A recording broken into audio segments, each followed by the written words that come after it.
मराठी राजभाषा समितीने सुरू केलेल्या आंदोलनाच्या तिसऱ्या टप्प्यातील सुरुवात सोमवारी पेडणे मतदारसंघातून करण्यात आली। पेडणेतील जागृत दैवत श्रीदेवी भगवतीच्या चरणी श्रीफळ अर्पण करून आणि देवीला गाराणं घालून या आंदोलनास प्रारंभ झाला। या टप्प्यात समितीचे सदस्य प्रत्येक घरात जाऊन पत्रकाद्वारे जागृती करणार आहे। यावेळी समितीचे प्रमुख ढवळीकर आणि त्यांचे सहकारी तसंच मराठी प्रेमी मोठ्या संख्येने उपस्थित होते।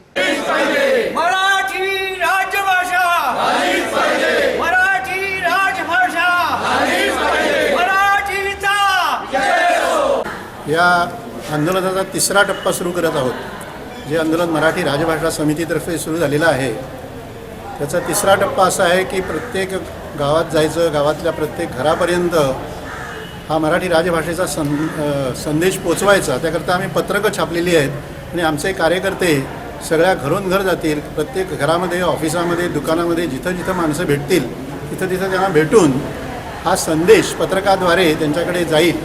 आणि हे एप्रिलमध्ये जे अधिवेशन व्हायचं आहे, अर्थसंकल्पीय अधिवेशन, त्या अधिवेशनामध्ये हा ठराव या सरकारनं आणलाच पाहिजे असा आमचा आग्रह आहे। तर प्रत्येक मतदारसंघात जी 40-50 बूथ असतात त्या प्रत्येक बूथवरती जाऊन आपण बूथ समित्या आम्ही स्थापन करायला पाहिजे, तेव्हाच हे राजकारण्यांना कळेल। आज गेली 28-29 वर्ष कोकणीला राजभाषा करून कोकणीचं कुठेही काही प्रगती झालेली नाही आहे। ही माझी माय मराठीला जो हा अन्याय त्यांनी केलेला आहे, हा अन्याय काढायलाच पाहिजे आणि हे फक्त मतदारच करू शकतील। आणि आजपासून हा निर्णायक तिसऱ्या टप्प्यात आम्ही पूर्ण झोकून देऊन काम करू।